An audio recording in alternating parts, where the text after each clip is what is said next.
you, Father in heaven. Thank you, Lord, for our blessings. Thank you for a wonderful Sabbath day, for the messages that were presented and the fellowship that we had together. I pray, Lord, that you will be with each head bowed, and as we study these histories, Lord, and what you wish to teach us, I pray that you'll bring clarity and purpose, that we might have a clearer understanding of what is happening in the world around us and what to expect in the future. I pray, Lord, for words from on high, that you will direct these classes. I pray in Jesus' name. Amen. So it's been a few days since we met, lastly on Thursday morning, so I'll just do a little bit of revision. We had, over the course of last week, we started off with Fatima, looking at Fatima on a reform line, and then we kind of left off that study, understanding it has implications further along. And we went into Acts 27, picked up the number 273 and took that down to 273 BC. And this alliance that was created out of the Pyrrhic War, out of a war between the King of the North and the King of the South. We saw that the King of the South is represented by King Pyrrhus of Epirus. And in mapping the kings of Epirus and overlaying them on the King of the South in our history, we could see this quite strong pattern that Pyrrhus represents Putin, and Putin also is typified by Stalin. So Putin typified by Pyrrhus and Stalin. And we've rubbed it off the board, but we've gone over it a few times now, that line, how it's divided into two histories. You have Pyrrhus in Macedonia and then Pyrrhus in Italy, with a clear split in 285 BC. So understanding that Pyrrhus can also end from beginning, that Pyrrhus is Putin and Putin is Stalin, we then went into a history of World War II and saw that there is also in communist Russia and the Soviet Union, you can also see an alpha history and an omega history. The papacy tries to take down Russia twice, in our history and also in the Second World War, particularly in 1941. So what we had was Alpha Pyrrhus, Omega Pyrrhus, Alpha Russia, Omega Russia. We cut these lines where they diverged or where they met, and overlaid them by understanding the end from beginning. Putin is typified by Stalin, and they should represent the same history. In cutting that history and overlaying all our lines, we recognized that an alpha history is a history of failure.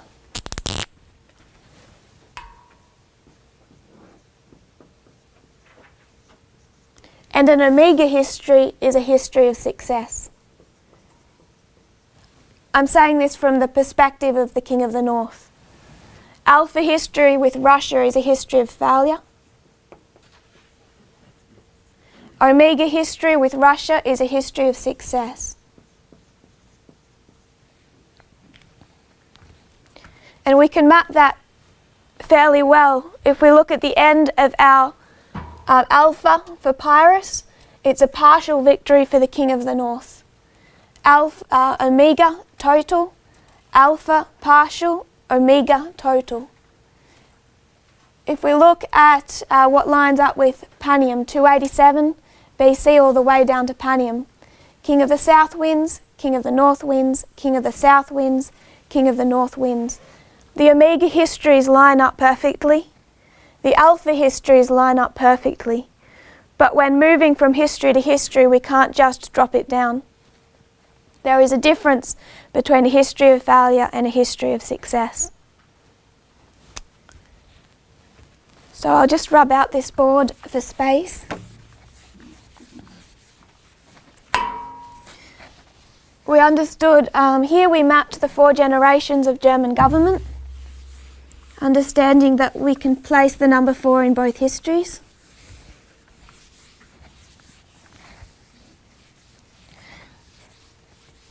I want to just remind us of Fatima for a moment and our study on the counterfeit, and clarify one point that probably wasn't made very clearly. When we did the line of Fatima, I'm not suggesting that that is the papal reform line. Our Millerite history stretches from 1798 to 1844. It's not a 2-year history, and Fatima is not the reform line for that counterfeit. I'm not going to go into proof because I know at the end of our time together I want to draw out the true and the counterfeit and prove that and show that much more clearly. But I do want to make one point.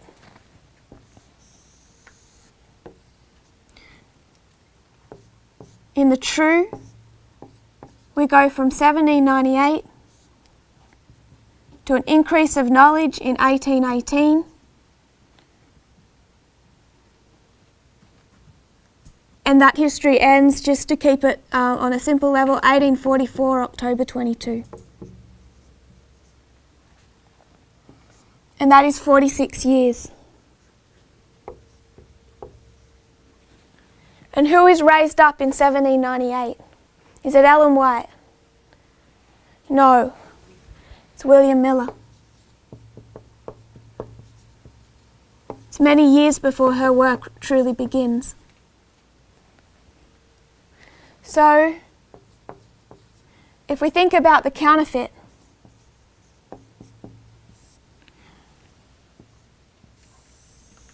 what I want to suggest is that it isn't Lucia that we first look to. Lucia is a counterfeit of Ellen White, not of William Miller. The counterfeit of William Miller is raised up in 1899.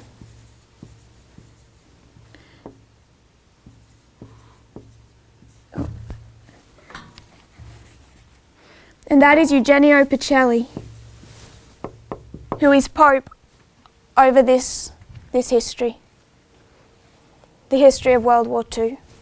He's raised up in 1899. What we placed on a reform line was Fatima.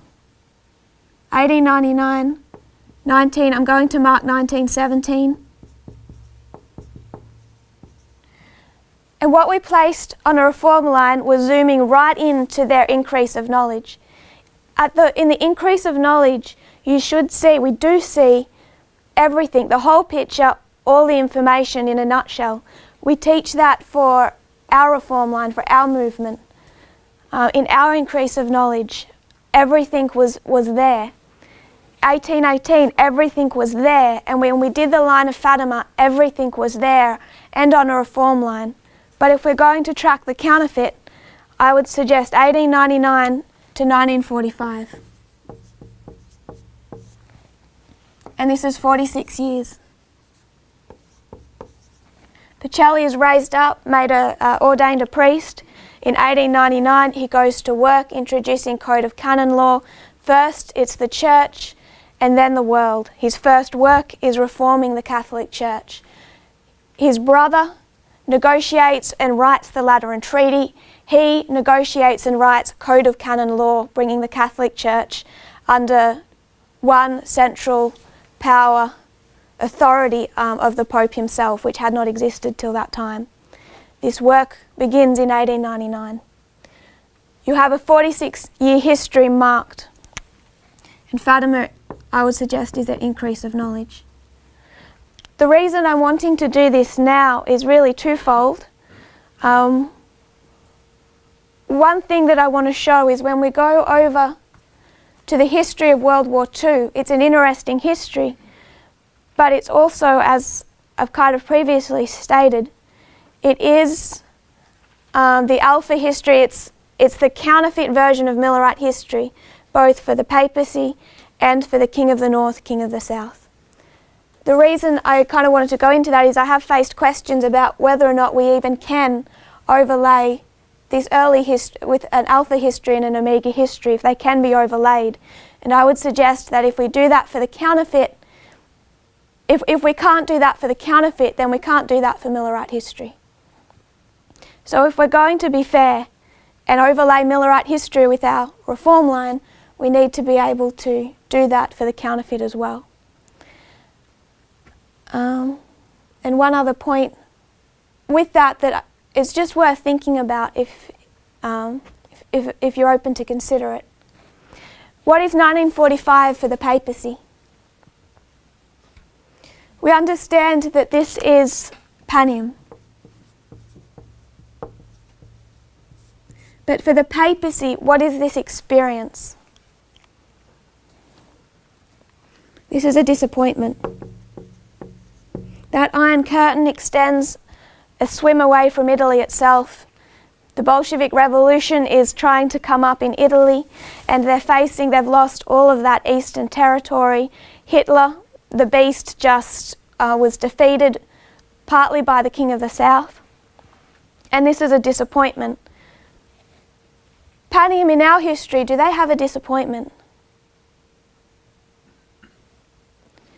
Who wins at Panium? The King of the North. This is what brings about 273 BC, which is the rise of the papacy. Panium in our history is not a disappointment. 1844 was a disappointment. October 22 in our history, is it a disappointment? I would suggest no. At least if we could just consider that. It's been said, I've heard it said from a few different ways from a number of people that are expecting a disappointment, that the Millerites had the date right and the event wrong. And I think because it sounds neat, they're saying that we're going to have the event right, the event right and the date wrong. Kind of switching the two. And I would suggest that can't be. We do not have a mistake in our reform line. We are a history of success. That's all, the only thought I really wanted to draw out there. So that's in the back of your minds, but also so that we can see World War II in that context. We have beginning of ancient Israel, end of ancient Israel, beginning of modern Israel, end of modern Israel. And I would suggest that when we go into World War II and that history, we're also plotting the beginning of modern Babylon, which typifies the end of modern Babylon. That is my argument to overlay these histories.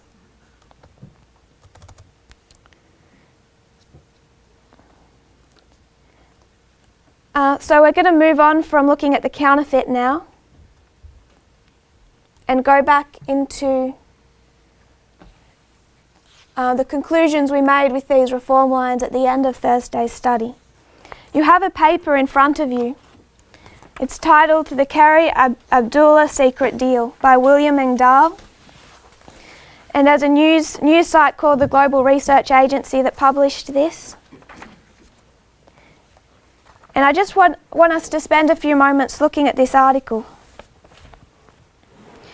It's a long article, so we won't read it all, but I'll just map it for you. It spends the first page and a half showing, it's really tracking the oil prices, the oil market. It's written by a fellow who's written books on how oil impacts global affairs. He's interviewed frequently on different news channels. But what really grabbed the attention of some people in this movement was this underlined section on the second page.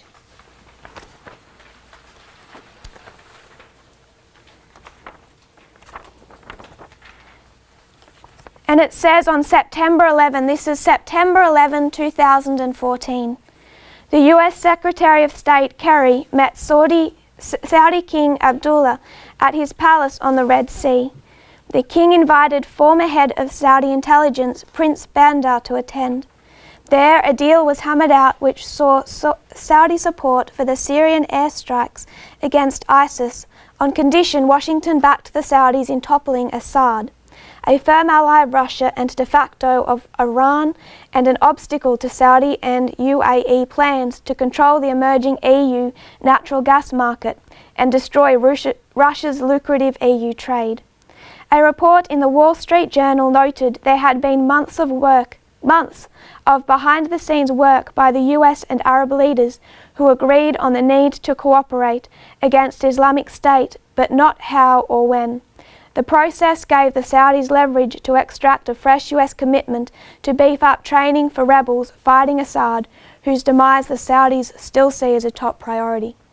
What they're marking, September 11 of 2014, you have this alliance between Obama and Saudi Arabia to take down Assad, and it's based in oil. You have 4 pages of evidence for this with statistics, research, and online, what I didn't put in the document, graphs and maps showing those oil pipelines. This was sent to me by some in the movement, and I found it fascinating to mark a September 11 in 2014. And I kind of left it in the back of my mind for a long time. And then when I started looking at these histories and the mode of warfare, I went back and had another look at this article. And what I want to note is this 4-page article with all of its statistics and graphs is complete fabrication. This September 11, 2014 deal never happened. This is what we're facing, and this is the point I wanted to make. What is the Global Research Agency? I went to the author of this article, to his own page, because he was just contributing information to this news site, but I went to the source, and at the very front of his webpage, the first thing you see is a video right in the center where he's giving his expert oil analysis to Russia Today, where he primarily speaks out of. Then you go through all the other articles he writes. One article against the US nuclear shield. His arguments are that the United States has created all the wars we see in the world today. He listed 7 that the United States purposefully, intentionally created and continues those wars so that they can continue to make money out of building machinery and fighting war, etc. All of these articles are pro-Russian, with such bitter statements as saying that Washington continues to tear up solemn international arms treaties and illegally proceed to install its global missile shield is basis enough for those in Moscow, Beijing or elsewhere to regard US promises, even treaties, as not worth the paper they were written on. The About page for the Global Research Agency says, in an era of media disinformation, our focus has essentially been to centre on the unspoken truth. The Global Research Agency appears Western. It's based out of Montreal, Canada. But their material does not come from Montreal, Canada. Some of their pages: US struggles to keep Asia in dark age, US-funded newspapers and activists.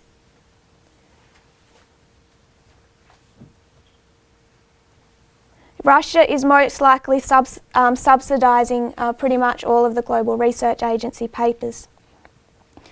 And there is one site that is dedicated to trying to uncover the sources of these sites. And what they say about the Global Agency is, what was old is new again. Welcome to Soviet active measures. What I'm wanting to note is how easily it appears and how cautious we need to be when we start getting into the idea of alternative facts.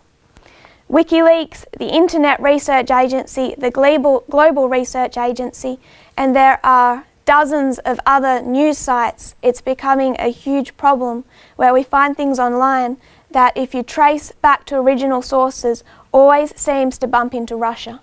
And this is what we saw particularly in 2016. The problem is that what's broadcast in these websites is then picked up by Western sources. So what WikiLeaks publishes, what the Internet Research Agency publishes, the Global Research Agency, and even most obviously just Russia Today, finds its way into the Western stream, and it's taken and churned out by cable news, InfoWars and other US websites. In particularly those, it finds itself into other channels, but not nearly as often. 2016, you see videos of Hillary Clinton's health failing, of appearance of seizures. You go back to the original source, the very first time those videos are clipped and published is on Russia Today, almost every single time. If you want to discuss WikiLeaks and Julian Assange found his big break on Russia Today as a guest of Russia Today. That was where he would be invited to come and give his analysis on pretty much on how he viewed his worldview. The servers for WikiLeaks systems are all centered in Russia. Who told Edward Snowden to go to Russia in the first place, to stay in Russia? Julian Assange. He told Snowden, you'll be safe in Russia. A few weeks ago, the story came, it was earlier this year, it was quite a fair while ago. It came out that he's currently stationed in the embassy in Ecuadorian embassy in London. And he's a problem for them. They really want him out of that embassy. And how they were trying to do that without having him arrested was to give him some type of diplomatic position. If they gave Julian Assange a diplomatic position, then they could get him out of London and into a foreign country, and he would no longer be their problem. It only came out a week ago exactly where they wanted to give him this diplomatic post. And where were they going to send him? Russia. Why is a man that does what Julian Assange does, why is he safe in Russia? Is it because they have no corruption?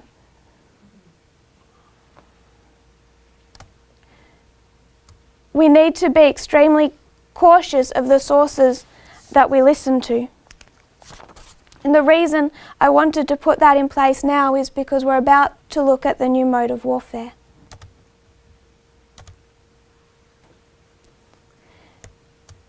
I want to first take it up in the Bible in Revelation chapter 12. If you would open your Bibles to Revelation 12, verse 7.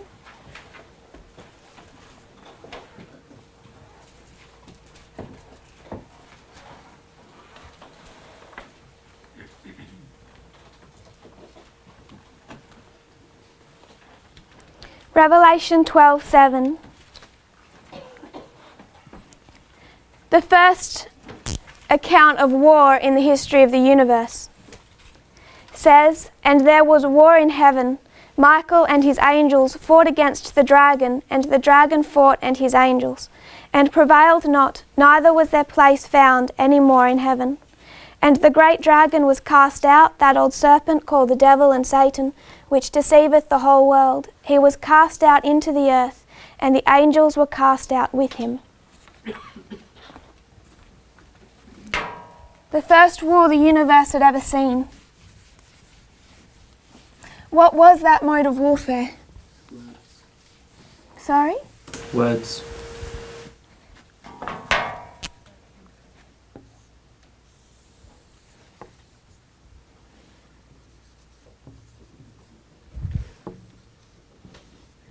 Was this a hot war? No. This can't be a hot war. Satan didn't stand a chance. The alpha of warfare is an information war, a propaganda war, a psychological war. And from beginning, I would suggest that war ends for us. The last war is an information, propaganda, psychological war. 7MR 62.3.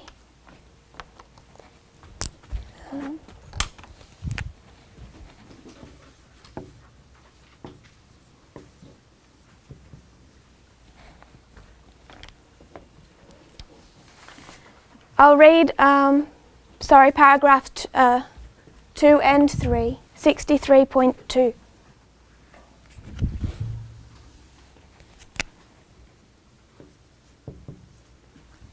If you have your devices. And it is at the beginning of your notes page, these 2 paragraphs at the top.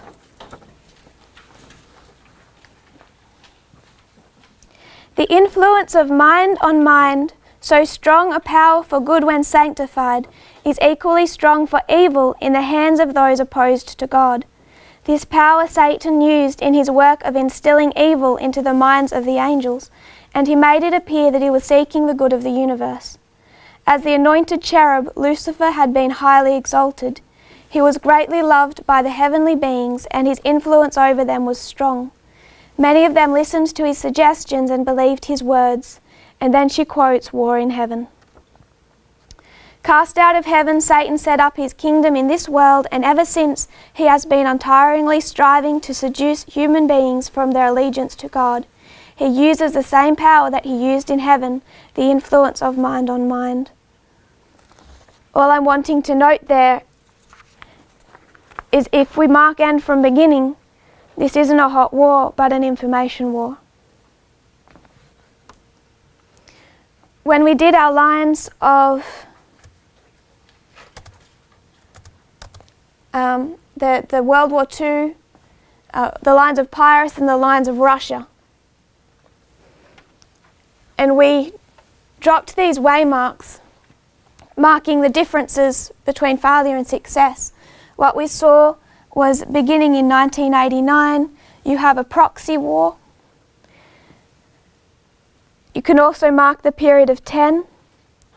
Then you have Tarentum attacking Thuri. You have the crisis in Ukraine and the invasion of Russia when it takes Crimea.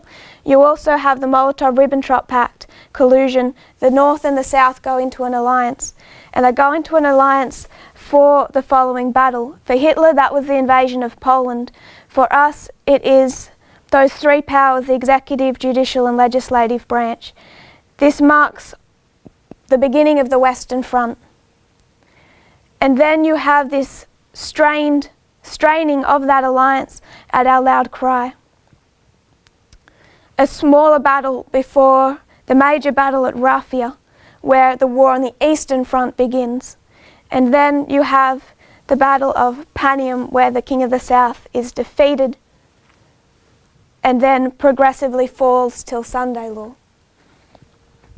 What we left off from discussing in Thursday morning's class was the mode of warfare. We see it, elephants decide the Battle of Panium, they decide the Battle of Raphia, they decide this battle at the loud cry from Heraclea. They also decided the Battle of Ipsus, which is 2016. So if we're marking mode of warfare, if we want to understand Raphia, we have to understand 2016.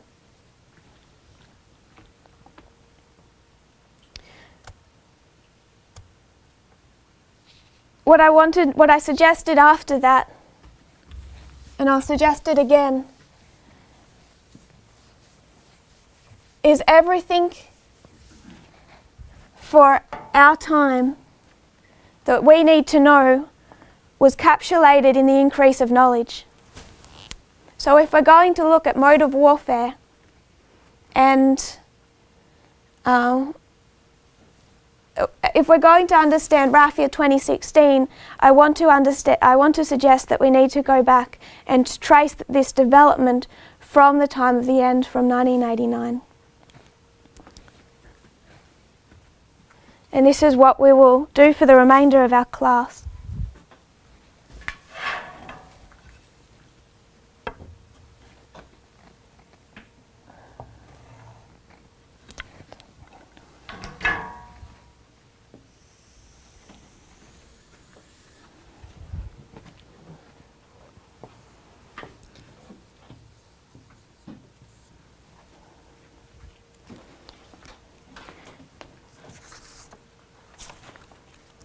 So 1989 was a big year. A lot happened. It was a milestone year. And this is nothing new. I've heard this spoken of by some of our leaders on numerous occasions, but I want to remind us of one major invention, what is described as one huge milestone, and that is the invention of the World Wide Web. It is described as one huge milestone in what we say we're currently in, which is the information age.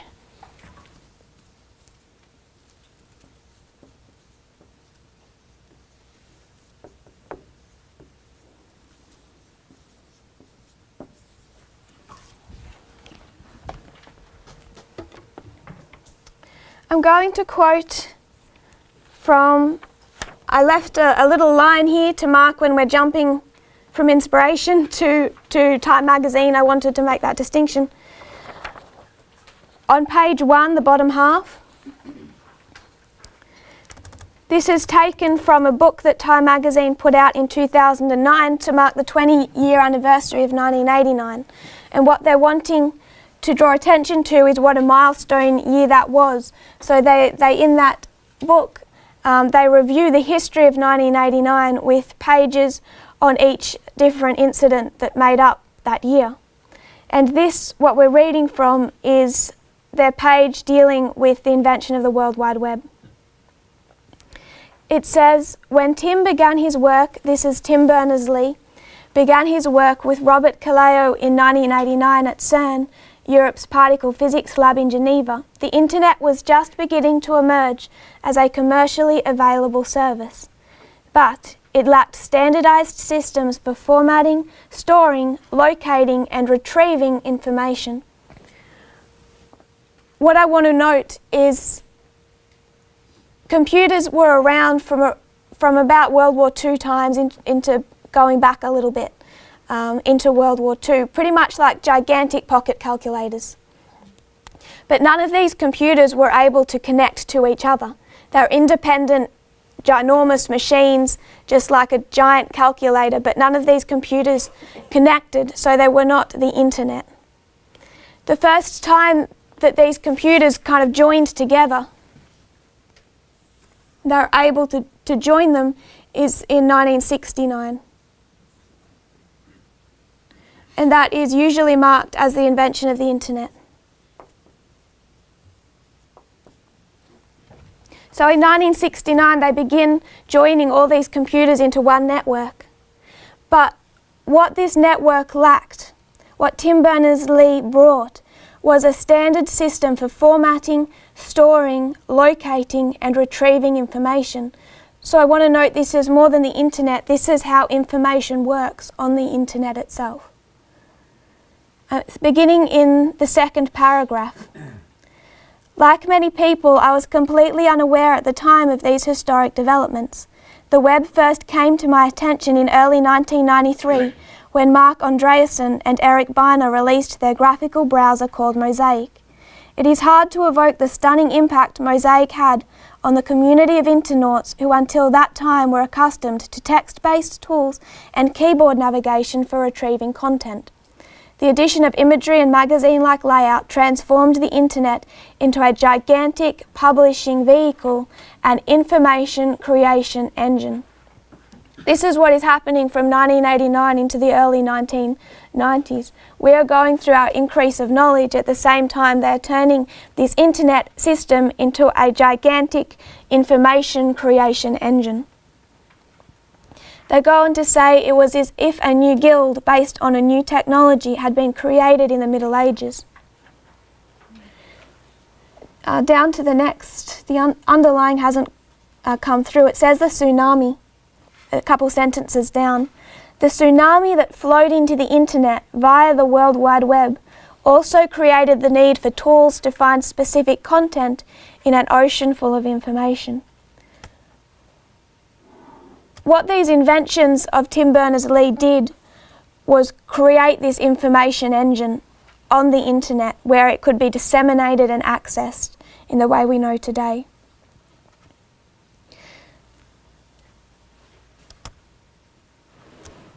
So if you consider the internet as like a worldwide network of computers that are linked, they describe the web as being like an application running on the top of the internet. And it's how it's using that application by which we share web pages and information.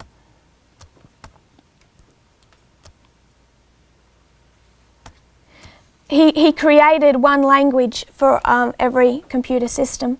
So what he invented was HTML, HTTP, URLs, and the World Wide Web.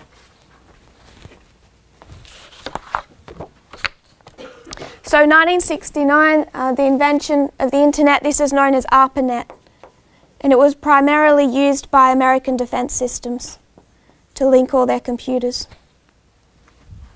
First computer-computer connection is in 1969, and it spreads quite rapidly.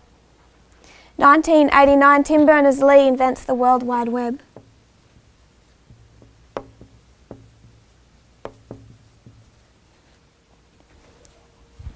The paper he writes is titled Information Management.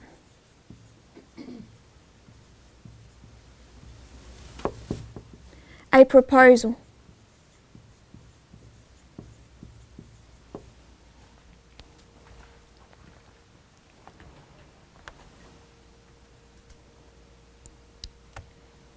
He wrote this paper March 12, 1989, Information Management, a proposal. They say this is central to the development of the information age.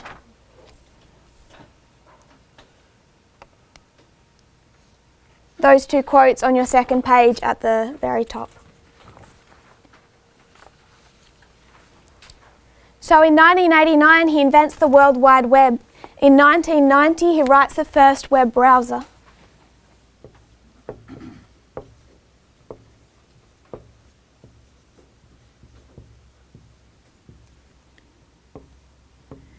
In 1991, he releases that browser first to research institutions and then to the general public. So what is invented in 1989, developed in 1990, released in 1991.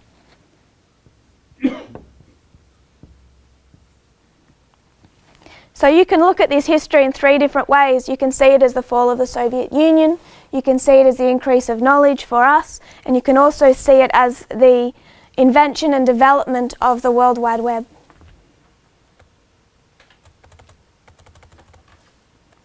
The next year I want to mark on our information line is 1996.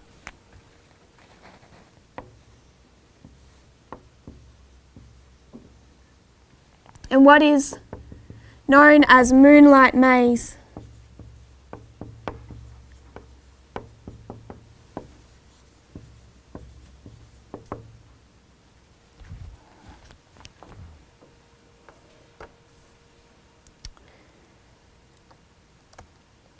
This is an article written in 2016 by the New York Times. And I haven't got this on your paper here because I'm just going to pick out snippets. And what they're talking about is this hack of the DNC in 2016. And they say the United States had 2 decades, 20 years of warning that Russia's intelligence agencies were trying to break into America's most sensitive computer networks. Those 20 years take you back to 1996, and what they're marking is Moonlight Maze, the first Russian hack of American computer systems. October 7 of 1996, it was a computer operator at the Colorado School of Mines that discovered nighttime computer activity that he could not explain. The Colorado School of Mines itself wasn't that of that much importance, but they had a major contract with the Navy. They spent a long time trying to connect the dots and trace where this was coming from and what was going on. This took them 2 years, working day and night, tracing how it hopped from the Navy to the Department of Energy to the Air Force and NASA. In the end, they concluded that the total number of files stolen, if printed and stacked, would be taller than the Washington Monument. Whole weapons designs were flowing out the door. So 1996, you have the first cyber attack.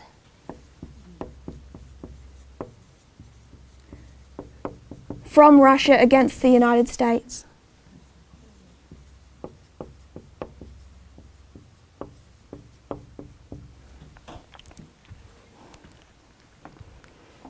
They say it was a first taste of what was to come, an escalating campaign of cyber attacks around the world.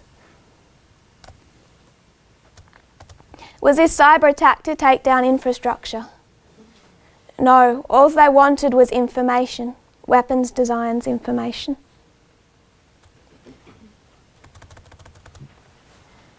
Our next port of call is 9/11, 2001.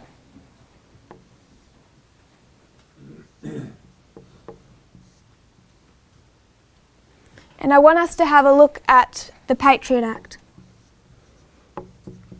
what it was for and what was done under the Patriot Act.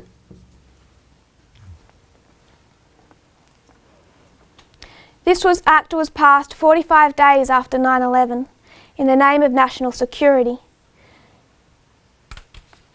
Indented in your notes page, indented because it's a direct quote, and this is what President George Bush said on October 26 as he signed this act into law.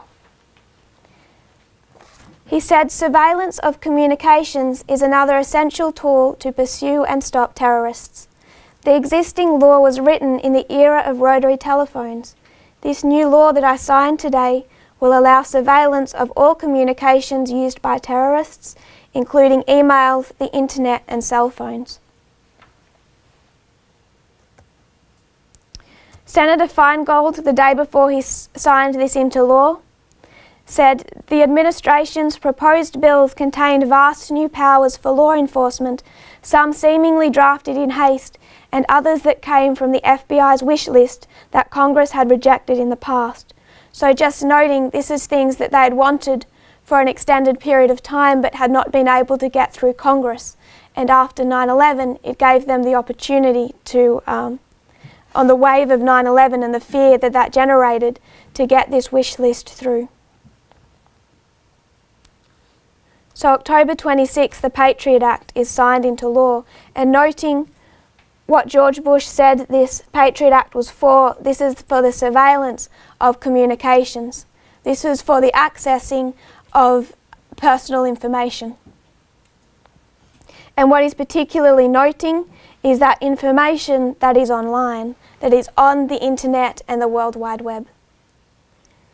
Up to this time, as he points out, any laws showing what they could access was they could access pretty much your record list of who you'd called on a rotary telephone. And what he wanted to do was bring in laws that meant that they could now access your information as it exists on computer systems and the internet. Emails, sites you visit, all these different things. There's an interesting article written by Nancy Chang, a senior litigation attorney at the Centre for Constitutional Rights. And she says that this Patriot Act launched a three-pronged assault on privacy. First, it granted the executive branch unprecedented and largely unchecked surveillance powers, including the enhanced ability to track email and internet usage. Second, the Act permits law enforcement agencies to circumvent the Fourth Amendment's requirement of probable cause. So under the Constitution, they need a reason to access your personal information. That no longer exists.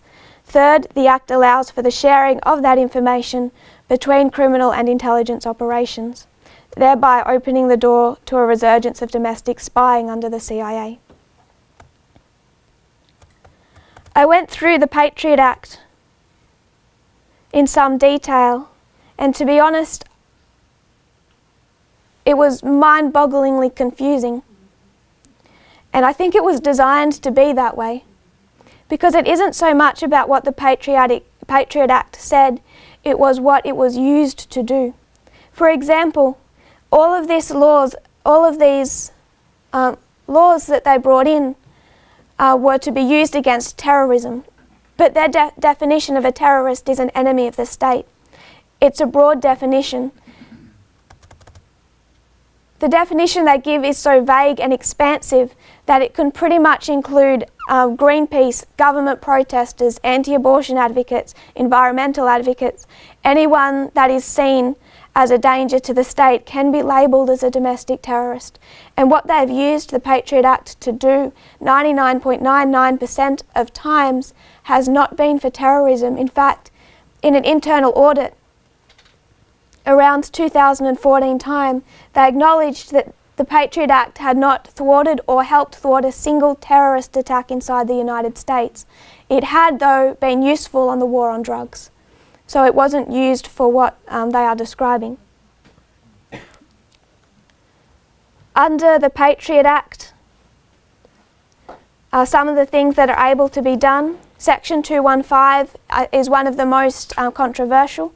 The director of the FBI or someone as low in rank as an assistant special agent in charge can apply for a court order requiring the production of any tangible things meaning anything, books, records, tax files, anything, upon his written statement that these items are being sought for an investigation, quote, to protect against international terrorism or clandestine intelligence activities, which is clandestine intelligence activities being extremely broad. The business, so a business or organisation, your accountant, your librarian, anyone that you are in some type of, anyone who has information on you, even family members can be presented with an NSA letter if those family members are in positions of business. And it's essentially a subpoena requiring that person to hand over every piece of information they have on you, your tax files, anything, without them giving any proof that those things are actually required for an investigation. These letters must remain a secret, so if I received a letter on you, I would have to hand over, without any evidence of why those things are needed, everything I would need it to be handed to the government, and I would be then, if I ever told you that I had done that, I could be charged and jailed, and that has happened. It's illegal to notify the person that you've ever even handed over their private information.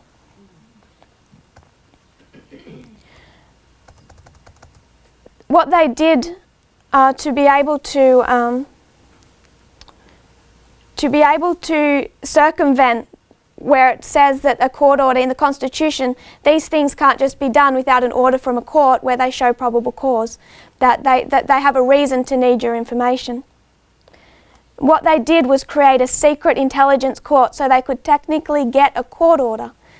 We're going to look at that court, and it's the FISA court. It was set up in 1979. This is the FISA court. This is a court they go through when they want to access information for an investigation. Began operating in 1979, and from 1979, when it was set up, to 2013, the court approved 35,434 government applications. 35,434 times. The secret court with secret judges said yes, that the government can access information. This is a 34-year history that they're tracking. How many times did it say no to the government? 12 in 34 years. So you have a secret court that on average passes 1,042 requests a year and rejects an application approximately once every 3 years. One of the reasons that this is set up the way it is that it allows no one else to come before the court, no lawyers with an adversarial viewpoint. Only the Department of Justice, only the people wanting that information are allowed to even present a case, and no one else is allowed access to what is happening behind those doors. Section 216 of the Patriot Act extends pen trap orders to include email and web browsing. A pen trap is an electronic device that records numbers called from a telephone line. So they would use a pen trap order to gain access to your phone records. What they did under the Patriot Act was took that, as George Bush said the day he signed it, taking all of that from accessing your phone records to accessing your internet history, including private emails, messages, and accounts. Section 213 is interesting. Under Section 213, they can search your private residences without ever notifying you before or after.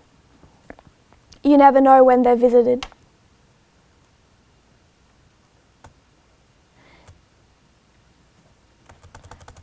So it's a confusing reading, but what was done under the Patriot Act is much clearer. We know now what they used it for. And we know that the government decided through the approval of the FISA court, secret approval, that they could interpret the Patriot Act to say that for national security, they would not just gather in information, email usage, all of that for people relevant to that investigation, but they would gather that nationwide. So what they began to do was take in phone records, particularly internet usage, all of that into massive databases where they took in absolutely everything. Every email, every phone call on every single US citizen was gathered into one central database so that then they could siphon through that and access what they wanted to.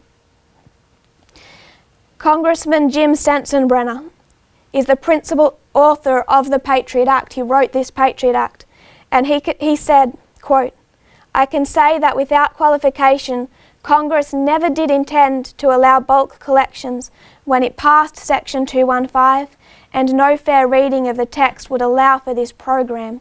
So the people who wrote the Patriot Act never expected how the government was going to use it."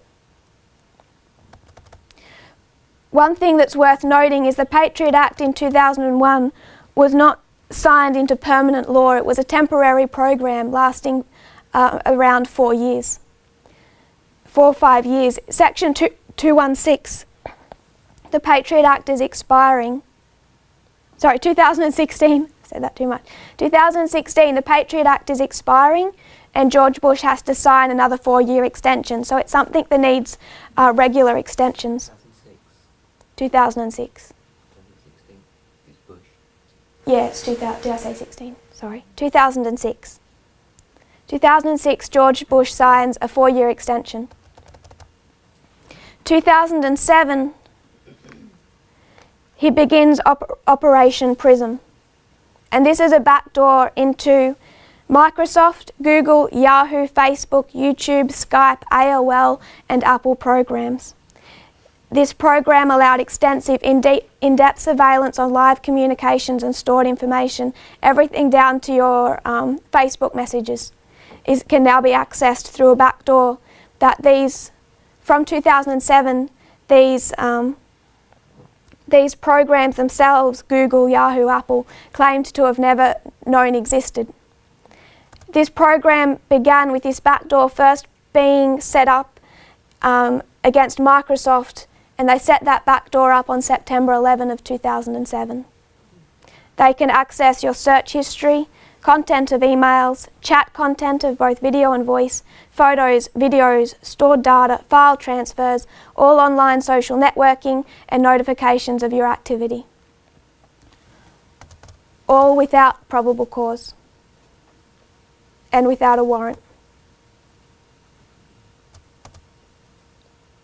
Companies are legally obliged to comply with requests for users' communications under US law, but the PRISM program allows the intelligence services direct access to company servers. The Washington Post reported that the NSA is tapping into the central servers of 9 leading US internet firms, extracting audio and video chats, photographs, emails, documents, and connection logs. Disclosure of the PRISM program occurred when a top-secret court order compelling telecom provider Verizon to turn over the telephone records of millions of US customers. That secret court order was leaked to the Guardian newspaper. What I'm suggesting is what the Patriot Act violated was the constitutional rights under the Fourth Amendment for the privacy of your private information. That the Patriot Act at 9/11 directly relates to information in this internet age. All that occurred between 2001 and 2014 was made possible by how the powers that be in the US government and the intelligence agencies were able to interpret the Patriot Act. Sandra Day O'Connor, visiting the Ground Zero, where the World Trade Centers once stood shortly after the attack in 2011, said, "We're likely to experience more restrictions on personal freedom than has ever been the case in this country's history." I would suggest that she is correct.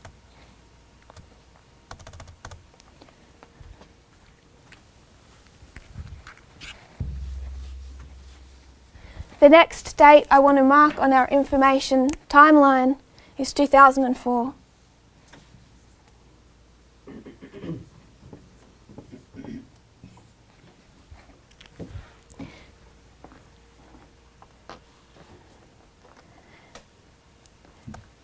We don't know exactly how far President George Bush wanted to take the Patriot Act. What we do know was that in 2004 he tried to extend it so far that his own intelligence agencies told him this is unconstitutional. And this set up a fight between George Bush and members of his intelligence services. He was trying to pass secret legislation that allowed spying on the electronic activities of US citizens without the need for any warrant whatsoever, above and beyond what we've already discussed, involving the close monitoring of email and internet usage. In this case, he was opposed and blocked by the FBI itself, and this set off a war between the heads of the FBI and George Bush. To pass this new legislation into law, Bush needed the approval of the US Attorney General, John Ashcroft. John Ashcroft, at this point in time, had had a health breakdown. He was seriously ill in hospital, and he'd made another man acting Attorney General in his place. George Bush could still pass this legislation with John Ashcroft's signature, so what he did was he sent the White House Chief of Staff and White House counsel to John Ashcroft's hospital bed to pressure him into signing this new legislation into law. John Ashcroft's widow, not being very happy at having her husband called upon in the state he was in and the pressure being put on him, called that acting Attorney General, who was acting in his stead, to come and counteract the Chief of Staff. This acting Attorney General was a familiar name to us now. It was James Comey. James Comey got in a car and sped around to the hospital bed, and what you essentially had was the Chief of Staff and James Comey fighting over the hospital bed of John Ashcroft as to whether or not John Ashcroft should be pressured into signing this bill. Ashcroft followed Comey's lead and refused to sign the order, as did Comey himself. So Bush decided to push the program ahead, to do it anyway without any approval of the Justice Department, which is not technically permitted. James Comey then confronted George Bush and personally handed him his written resignation. He wouldn't stand for it. This caused such shockwaves. This caused huge shockwaves across the Intelligence Department. Another man joined James Comey and also handed in his resignation. That man was Robert Mueller. Between the two of them, Bush was forced to back down and amend his program. So what we have in 2014 is two men restrain the executive branch in the Patriot Act. 2004, sorry. James Comey and Robert Mueller restrained the Patriot Act and President George Bush. Not suggesting they're good men, not suggesting they haven't done some huge mistakes, but it's worth noting the role they played in 2004, that they acted as a restraint. In 2015, James Comey came out and defended the Patriot Act when Obama was trying to have it abolished. So he certainly approved of the Patriot Act, but not the further extensions that George Bush was trying to place in 2004.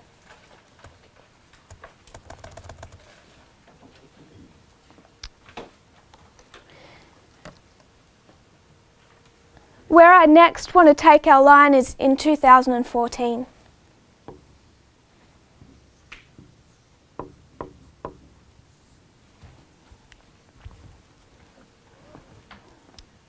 So we've covered 1989 or 1969, you've got a 10-year period, 1979, 10-year period, to 1989, then 1990, 1991. So with the invention of the ARPANET, the setting up of a secret court to access information, the invention of the World Wide Web, information management, a proposal, invention of web browsers, the release of the World Wide Web. Then we have the beginning of Russian cyber attacks over the internet, Moonlight Maze. Then we have the Patriot Act, using all that has been done previously. Now the government steps in and starts using that information against US citizens. 2004, we see a restraint placed on that Patriot Act. I would suggest that in 2014, we need to see something about the Patriot Act, something that relates to information. 2014 is a difficult year, as you're probably aware. It is marked as our Sunday law. We know that for the priests, it is our Sunday law waymark. And the argument is about whether or not there is a Sunday law in 2014. And the reason why it is debated is because so far we have not been able to see one. It hasn't been visible to this movement.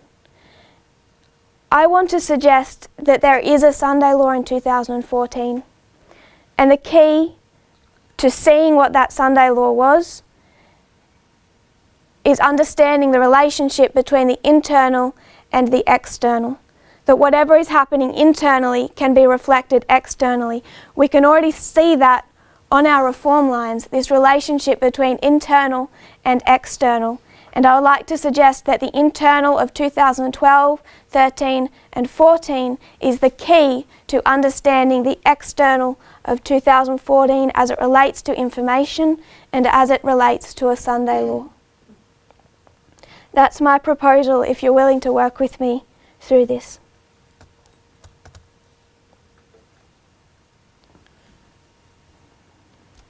It must follow our theme.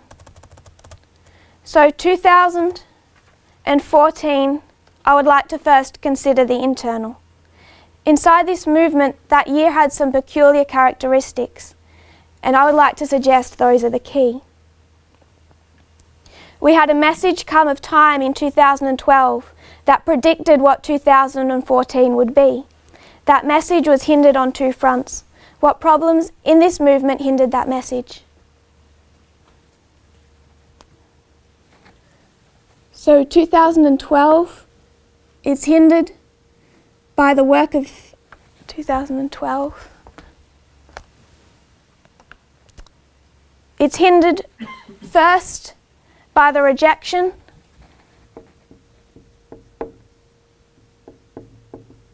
of leadership. Secondly, 2013, the work of enemies.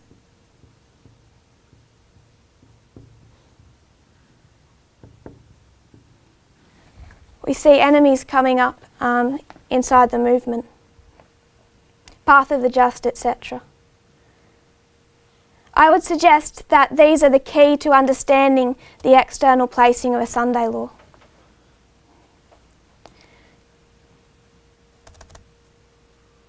What we see over this history, 2012, 2013, 2014, is that the Patriot Act is coming up for a renewal, and Obama ran on the promise that he would repeal the Patriot Act, that it would be discarded. He comes into office and he is, on one level, forced into it by the leaders of his intelligence agencies who say that this is necessary, and he also buys into their argument that the Patriot Act must remain. But he still wants it wound back to some extent. But coming up to this history, in 2013, what we had was the work of enemies. The reason we know all of this, much of this history, particularly about what was done under the Patriot Act in this history, is thanks to one man, and that one man is Snowden, who hacked into and released all this information in 2013. Working internally, he hacked and then disseminated all the information on what the government was doing in secret under the Patriot Act. So you have the work of enemies. I haven't printed it off for you, but I would be, if you wanted it, I can email it or print it tomorrow. There is one interesting site that has listed every Snowden leak and what he showed with that leaked material. This was the greatest attack on the Patriot Act since it was first put in place at 9/11, is 2013 and the work of Snowden.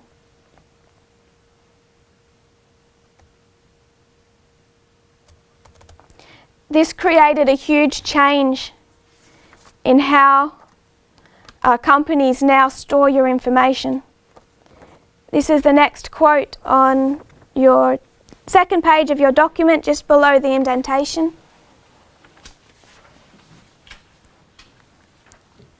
It says, one of the most visible effects of the Snowden revelations was the small yellow bubble that began popping up on the messaging service WhatsApp in April 2016. Messages to this chat and calls are now secured with end-to-end encryption.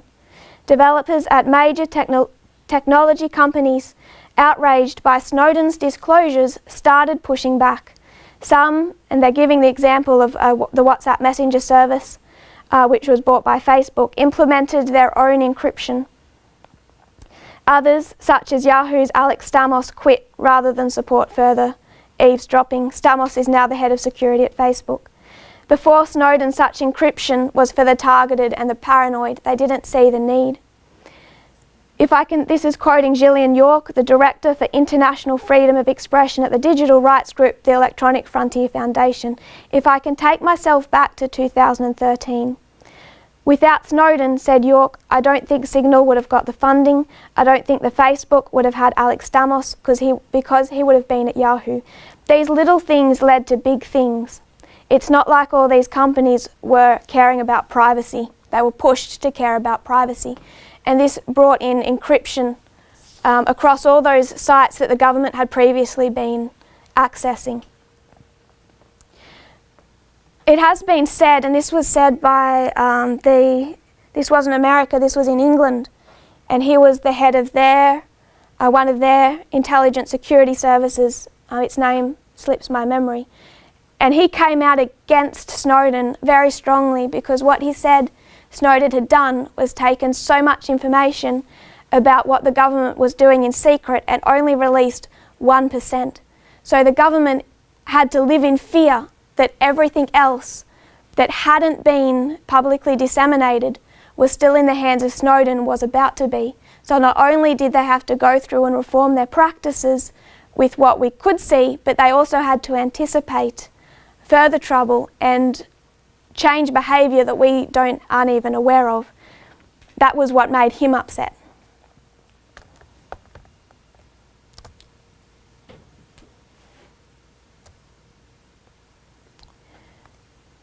There's a couple more quotes down the bottom of that page.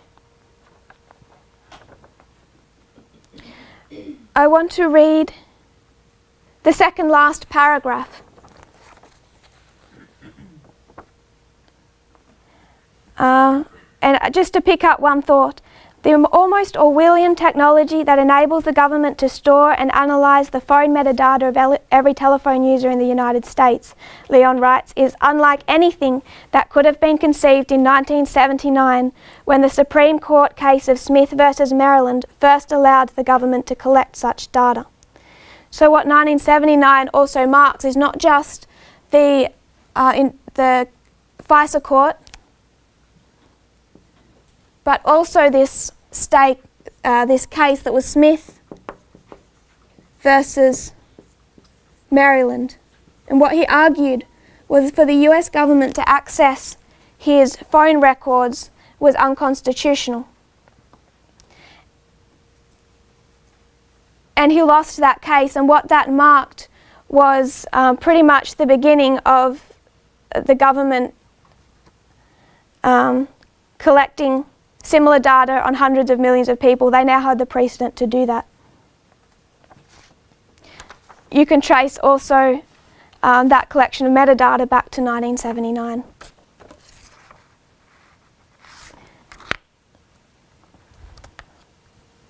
So what I'm suggesting is that the Patriot Act, by the way, we are not under the Patriot Act today. Obama successfully repealed that in 2015. The Patriot Act does not exist today. That ended 2015. What happened is 2013, you had Snowden. 2014, because of the outrage over what he had released, you have this war inside the US government in 2014 about whether or not it should be repealed entirely or amended.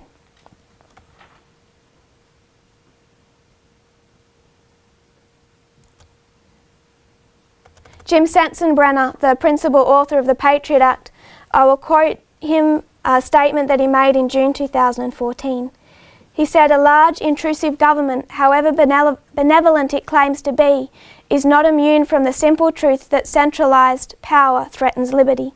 Our government's legitimacy rests on its accountability to the people, and Americans are increasingly weary that Washington is invading the privacy rights guaranteed to us by the Fourth Amendment." So what he's saying is the Patriot Act is unconstitutional, and that is what the principal author of that act is arguing in 2014. And this war is going down in 2014 between these two opposing factions. So rejection of leadership, you have Obama kind of working against the Patriot Act, and largely all of this is because of Snowden's leaks in 2013. In January of 2014, Obama called on Congress to reform elements of the electronic surveillance programs. What they brought in eventually, what was meant to come into being in 2014 was the USA Freedom Act, which is pretty much an amended Patriot Act, putting in much more,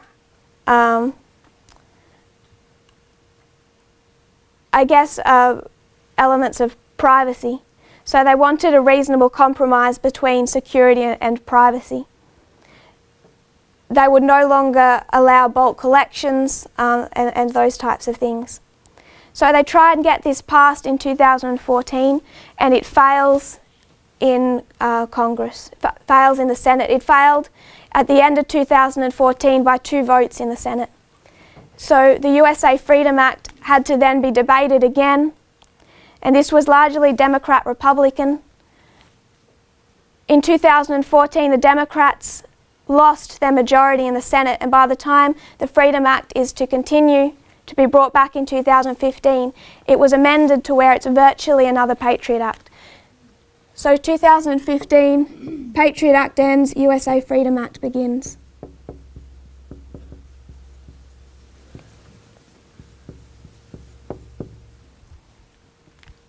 I want to mark in this history as a little bit of a disclaimer that I am not pro-Obama, not pro-Democrat, not pro-Hillary. My background is none of those things. My background was Julian Assange and WikiLeaks, if I was to mark a personal bias. So I don't mean to go into this history with a personal bias, but Obama is not the bad guy in this history. He did manage to repeal some aspects of the Patriot Act. What he did not do is extend our line of information. I would suggest that he isn't who we are to look for a Sunday law. That this Sunday law does not come through a Democrat government. It does not come through Obama in this history. This is the fight in 2014. What they're trying to do is not bring in a new Sunday law. This is a desperate attempt to maintain what they brought in at 9/11. And the largest defender of the Patriot Act who was determined to have it continued in 2014 in its current state was Mitch McConnell. All they wanted to keep was what they already had. There is no room to bring in a new Sunday law in 2014 if it's going to come from the US government. So a Democrat president and a majority in the Senate and Edward Snowden, the work of enemies, make this Sunday law impossible, I would suggest. So to clarify, the Patriot Act ceased to exist in 2014, has never come back. We are not subject to it today, but to the USA Freedom Act. That act was a compromise between those who were for and against the Patriot Act. It restricted some aspects of the Patriot Act, but if you read into it, it allows much of the same behaviour. It's ambiguous enough to mean that the Patriot Act pretty much exists almost as it did in 2001. May 7 of 2015, a federal appeals court ruled that this NSA program of collecting bulk phone records is illegal, and you had these cases start to come up where the appeals court started going back and saying that all was done under that history was illegal.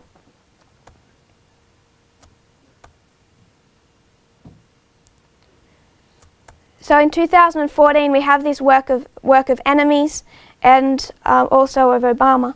So if we're going to look for a Sunday law in this history, I would suggest we look internally. We had a message in 2012 come out of England and enter the United States. And I would suggest that the Sunday law came out of England. Did a work in 2014.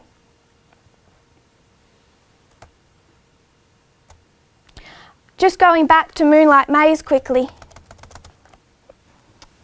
There's a British researcher and professor named Thomas Rid, and he researched Moonlight Maze, and I find this quote of his interesting. He says, "The future began with Moonlight Maze, 1996. Espionage now looks more like Moonlight Maze than anything that we saw during the Cold War. It really was the beginning of the new era, and it's never really stopped." So if we were to mark 2 years for Russian hacking, 1996, 2014, but it hasn't stopped since 2014. In 2014 also, while we're speaking of this hacking, this is where it began, 1996. It resurfaces in 2014. Over a 24-hour period, top US cyber defenders engaged in a pitched battle with Russian hackers who had breached the unclassified State Department computer system and displayed an unprecedented level of aggression that experts warn is likely to be turned against the private sector. So what you had was a pitched battle between the NSA and Russian hackers. The Russians set up malware in the US systems. They were constantly counterattacked, and this occurred over a 24-hour period with both hackers and the NSA responders just taking shifts to fight out this battle. It even got to the stage where the NSA had hacked into video feeds that the hackers had set up, so they're actually watching the hackers in action in the base that they're working from. They call it thrust and parry moves inside computer networks, and a new level of interaction between a cyber attacker and a defender. The State Department ended up shutting down its unclassified email system for a weekend, claiming maintenance purposes. That was a cover story. What they were trying to do was, without tipping off the Russians, kick them out of their servers. The NSA won that battle, managed to get them out, but the various hacking groups that they were finding inside the various servers, Cozy Bear, APT29, the Dukes, most of the names having some type of bear symbology, the same ones that they find hacking again in 2016, and they're all Russian. I just want to note that we mark 1996 and 2014. And that work in 2014 they describe as really just a test, because all the Russians were trying to do was to hack into the unclassified systems And that's not such a big deal. They wanted to gauge the response. So if we want to understand 2014, and I know it's a little bit ambiguous, so let's go back to 1989. I would suggest that's always where we step back to. In 1989, Nigel Oakes, a British fellow, establishes the Behavioural Dynamics Working Group at University College London. Nigel Oakes comes from a background in television production and technology. 1989, he sets up Behavioural Dynamics Working Group.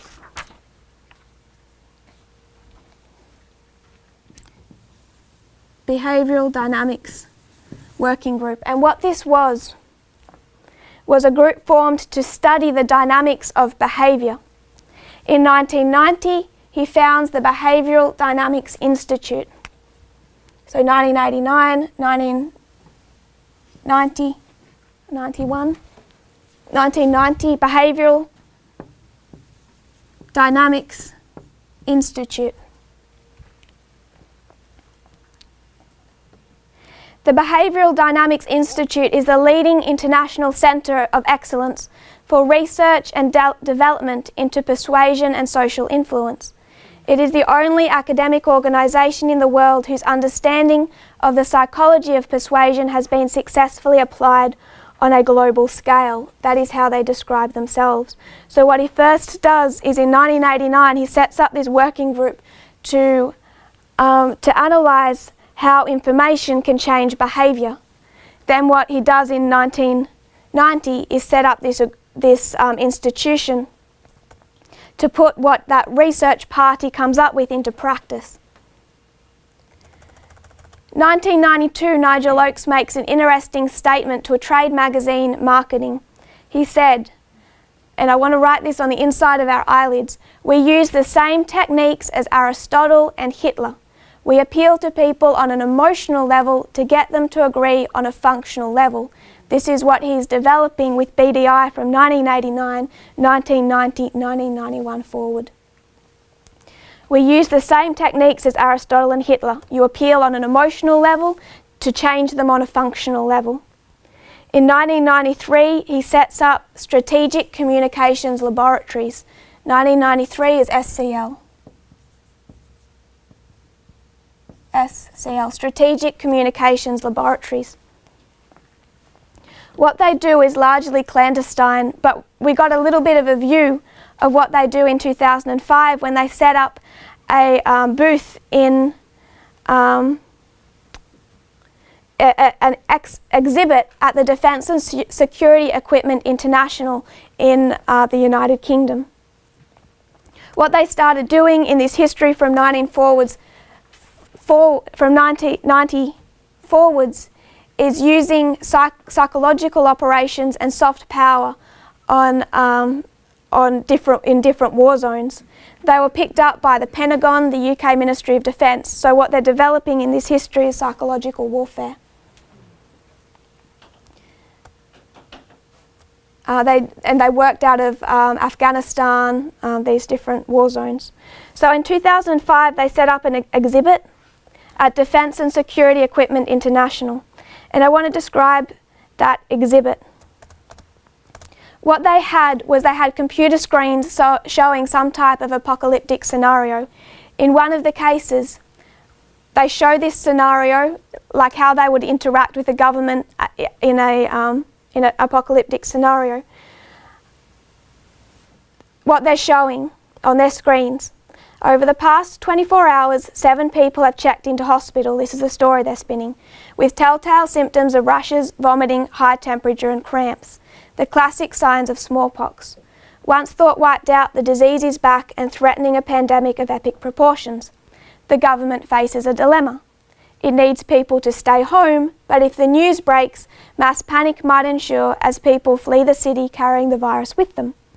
A shadowy media firm themselves step in to help orchestrate a sophisticated campaign of mass deception. Rather than alert the public to the smallpox threat, the company sets up a high-tech ops centre to convince the public that an accident at a chemical plant threatens London. So what they do is They offer themselves to step in on behalf of the government, take over every avenue of media and information to the public to spin a fake story. So what they'll convince the people is that a toxic cloud is coming on London and the only safety is stay home, close your doors, close your windows and wait it out. This scenario may sound like a rejected plot twist from a film, but SCL was putting this into practice. They described their work as influence operations. It then goes on to describe how they'd set up this exhibit with play actors looking at boards where there are hotspots, North Korea, Congo, different places. So the end result in their scenario is while Londoners fret over fictitious toxins, the government works to contain the smallpox outbreak. The final result, according to their calculations, thousands of people die, but not the 10 million that they'd projected. For them, a success. Of course, the idea of diluting an entire city is a little bit like propaganda. This argument was brought to Mark Broughton, the Public Affairs Director of SCL, and he says, if your definition of propaganda is framing communications to do something that's going to save lives, that's fine. That's not a word I would use for that. So what he's saying is what we do is a good thing. Therefore, you can't call it propaganda. His argument is that we save lives. He says, is it not worth giving an untruth for 48 hours to save X million people's lives? Sometimes the means to an end has to be recognised. Who buys this stuff? Broughton declined to mention many specific clients, noting what he said, that the involvement of SCL, particularly in countries with a free and open media, could make its campaigns less effective. So in other words, if you want to do this, free and open media are not your friend.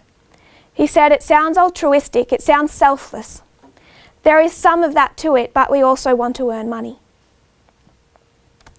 What SCL then continued to do in the shadows was work through developing countries, work through South America, work through Africa, different countries in Asia under dictatorships.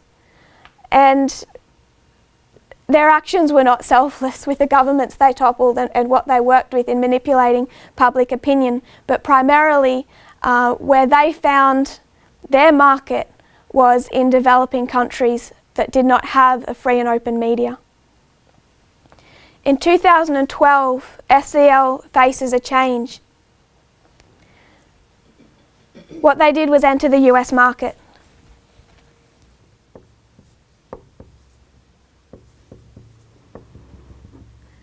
SCL enters the US market. And we're out of time, but what they do in 2012 is they meet two men. First man I want to name is Christopher Wiley. He later leaked much of this information to the press of what we didn't already know, but what was happening between 2012 and 2014, beginning of last year, he leaked to the press. 2012, they meet Christopher Wiley and he becomes their director of operations. Young man, little bit alternative looking, but a computer genius, self-taught. 2012, they meet another man, and that man is Steve Bannon, and he sees something in SCL that he can use, and he takes that to America, to the Mercer family, billionaire family who funded both him personally and the publications he would write, and Donald Trump. They take it to 2012. Robert Mercer likes the idea and he invests tens of millions of dollars into SCL to create the company Cambridge Analytica.